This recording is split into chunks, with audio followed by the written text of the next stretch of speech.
I thought I'd stop and show you what I've got to put up with on my bicycle ride coming back from the 7-Eleven. You can see why I get so depressed, isn't it? You know,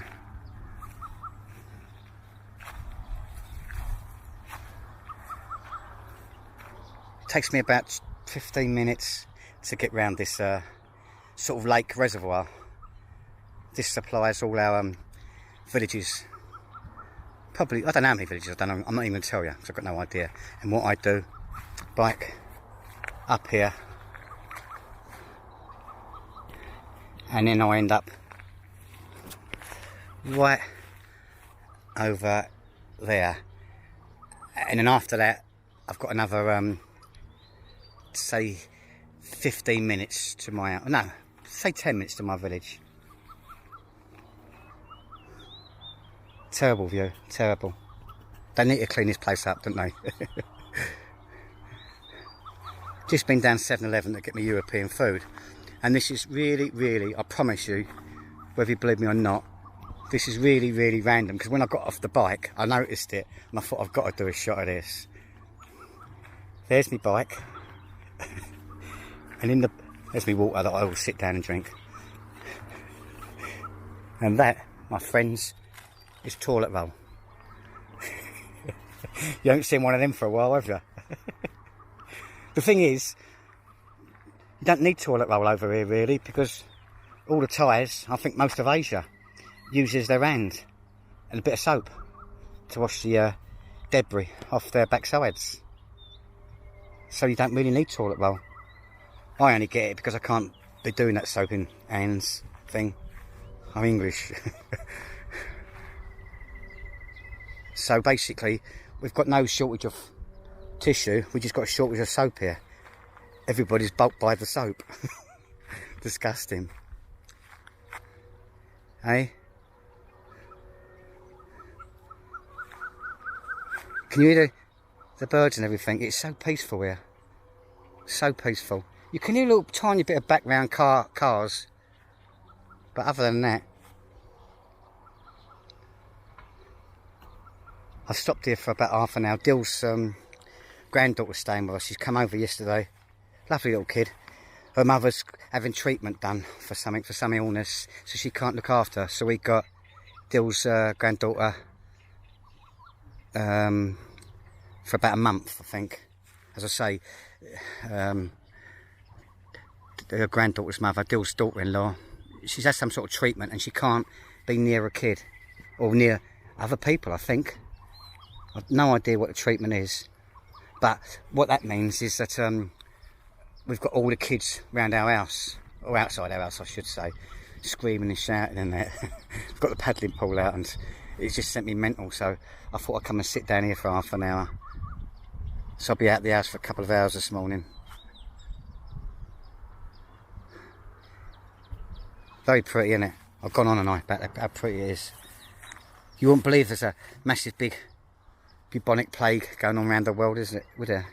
I've really kept away from that, talking about that, because everybody on the YouTube thing sort of talks about it. It's just mad. You go into a vlog about somebody travelling around Thailand, or recently I went into a couple were travelling around the Philippines, and she'd been crying. She's vlogging herself. She wasn't crying at the time, but I think she was going to start crying. I had to switch it off. And she was going on about, oh, we might be locked out of here or locked in or something or whatever.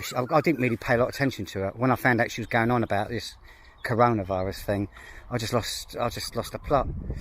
Just thought, I can't be dealing with that. If I want to know about the coronavirus, I'll punch in coronavirus on the YouTube and then they'll tell me about it. I wanted to know about this lady and her husband, travelling around the Philippines. Not that she's on lockdown and having a mental breakdown. You know, I thought, what about the other people in the world? How many people have died in Italy? How many people have died in Spain now? England? And then she's moaning about she's locked in the, I think it was Manila. I think she was on a shutdown, or they were going to throw her out or something. As I say, I didn't watch the end of it because she started to bore me. Seriously bore me. I wouldn't give them a thumbs down because you can give them a thumbs up or a thumbs down. I wouldn't do that to these people because obviously she don't realise what she's talking about. I think she realised. I watched about the first couple of minutes of it, if that, but then she started giving a shout out to all the hospital staff and that. So I think she probably got a bit. She must have realised she was talking a bit too much about pity me, pity me. Personally, if I'd looked at that movie, I would have dumped it, like many of mine that I dump. When you start going on about something, you start dumping them. Like I'm going on about the coronavirus while I'm showing you this view. I shouldn't talk about it. I deliberately haven't talked about it because I just can't deal with it. You know, I know it's serious. I'm not trying to belittle it, but there's enough people talking about it now. It's just going on everywhere. I'd rather sit here with a bottle of water and take in the view. Funny thing was, I went round Aussie John's house a couple of days ago, I think it was. He's flying out of here because of the aeroplanes, Qantas, I think, stopping their flights, basically. So he's shooting off home. He's got 3 suitcases with him. I'm not joking to you. One suitcase is packed with toilet roll. Absolutely packed with toilet roll. I couldn't stop laughing. I said, who's that for? Are you selling it when you go? Because I thought it was a bit wrong if he's trying to sell it for markup. I said, you're going to sell it when you go back? No. What, you're giving it to your family? No, it's for me. A whole suitcase. I don't know how long he thinks this virus is going to go on for. Probably a couple of years. Mine, my flight is for the for the 14th, I think, of May. So I'm hoping it's going to calm down by then. It's either going to go one way, it's going to really, really climb up. That means I've got to stay out here longer, which is not the end of the world. Or it's going to completely stop, which means I can go home, which I would prefer, to be honest, if they go home now. Well, go home, I say go home, this is my home. I'll go back to the UK, I should say. This is my home now. Right, that's about it. A little bit of a rant about the old corona, wasn't I? I promised myself I wasn't going to do that. I was going to be the only person on the YouTube not to mention it. I go on, when I'm on this YouTube thing, I look at like health things as well. You know, like fitness things, travelling things, all sorts. I go into anything just to look at it. But even these healthy people are talking about this coronavirus. Sorry, cub. That's how quiet this road is, look. As I say, even the healthy people, like these gym buffs and everything, they're going on about it. Oh, you can't train here, you've got training. I don't want to be looking at that. I'm sorry, but I just don't want to be looking at it. All them people in Italy, as I say, passed away. Spain, England. I must admit, I haven't got a lot of sympathy for the Chinese, to be totally honest with you, because their government, they should have said something about it before. Really, there would have been a lot less deaths. I think so, anyway. How can I be moaning when I'm looking at this view? I can't get my head around it. I could still moan looking at this. And another thing about it as well. Another thing. Listen to me. Another thing about this coronavirus. I've YouTubed. Accidentally, I don't know how it happened, but I got into that Wuhan wet market where it all originated from. And I'll tell you what, I've never seen nothing so horrible in all my life. They've probably deleted it from the YouTube now because of political correctness, but it was really, really bad. There was dogs and cats live, stuffed in these little bamboo cages, far too small for them, with their little, like, crying eyeballs, waiting to get killed. And they just literally kill them.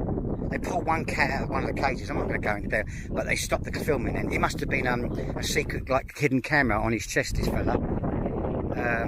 They didn't obviously show the cat get hit on the head. And then they just skin him alive, whacking big snakes in there, birds, bats. The bats were dead on a skewer. The dogs were all alive, just waiting to get horrible. So really, I speak again. I haven't got a lot of sympathy for the Chinese, the government, plus the people doing what they do. I know I'm a meat eater, but when you see it, it's horrible. Right, I'm leaving it there. You can get... I can't get over me now. Looking at this, moaning at you, talking about Corona, what I was never going to talk about. Right, whatever you're doing, have a great day. And you know what I'm going to do? Not leave you with a view. I'm going to leave you with this view here. Get your eyes round that. Look at that. Upside down, little dog chewing it. You can see it? Whatever you're doing, have a great day. And I'll vlog soon.